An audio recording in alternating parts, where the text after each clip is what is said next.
चावल के हेलो भाई मेरे भैया मेरे भाई I love you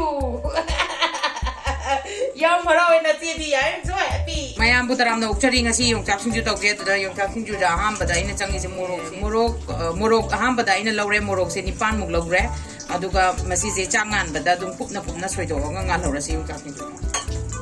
makok se bajana thik to oga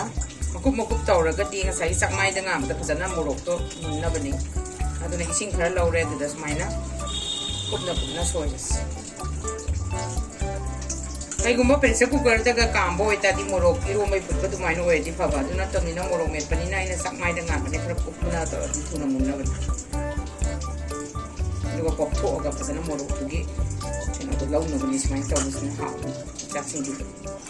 Yongchak Singju Yongchak matamni na Yongchak Singju sabe yam haw bani Yongchak sar kazu phaba nutrition yam suwang bani bagi protein da su hen ba sa su nungai bani Yongchak sa Yongchak Singju se Yongchak ahum mu koi doi ni ani makai mo duna ngari se sigi chang da ngari manga kar pitak si yauraga sigi chang da nga da sam thoge se rice cooker gi chak adum thong bada adum chak mai da dum sumaina dum ngan bi gro ngari tongana adiki sa doi be Yongchak se si Yongchak sine lauri se khara di dum lisala e aduga ani tang khai ni sina khara yam lo re lo basina maku khela gum si khara lo da basina maku hana basana kheto as smaina to fresh si de dum yari khepa Yongchak si khepa nungai anan smaina basana kheto oga rang ga Manipur dagi khabirak pane bana adana Yongchak se cha base hazu pai cha su nungai protein rich oi bani adana Yongchak se sabiu tangi phakpani adana basana Yongchak khepa matam da basana khepi haune sa di khare phajan tawra de hawe main taw dana nakan chi ma su kheto si na ina ngasi Yongchak ani tang khai gi singju taw dori ni ti ma tawre gi di ti de Yongchak Singju ba si hawa jan combination borang ta chala ga di Yongchak se ha bada loina ba se to si nakan gi khepa loi basta duga si ara duga smaina taram masak thiba to bat ka su loi lok thok pa ya Yongchak Singju su ba di kupna su ba da sak thiba de gi green color yaw di khara su ya hol loi da bani khet pa da yaw kan smaina thang na dum lok thok pi ai khara lu ba se lu ba yaw ba su ma pon yam haw bani smaina dum lok thok pa ya lu ba lu ba su de ba smaina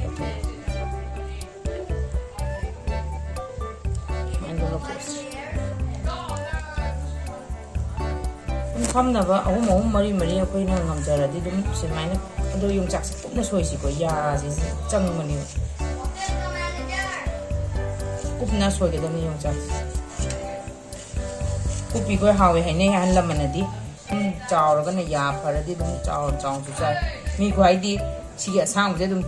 chi ni main to si yaw yong maru su yaw re Yongchak si khara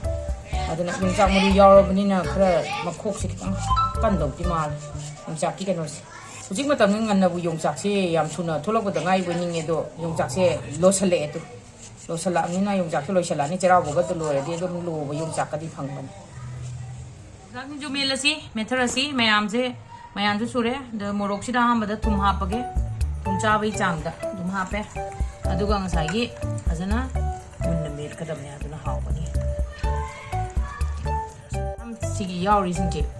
Chilui lok thosi ngan basi silai re ngani ngam basi lawrage duga morok phajana met pa loi ra kanda ngari semu mane met sini ne Yongchak Singju ai de morok met pa loi ra duga ngasai Yongchak aina soi gi bu phajana sida kano sida Yongchak se hawrani duga sigi akoi gi morok met pa chapjana si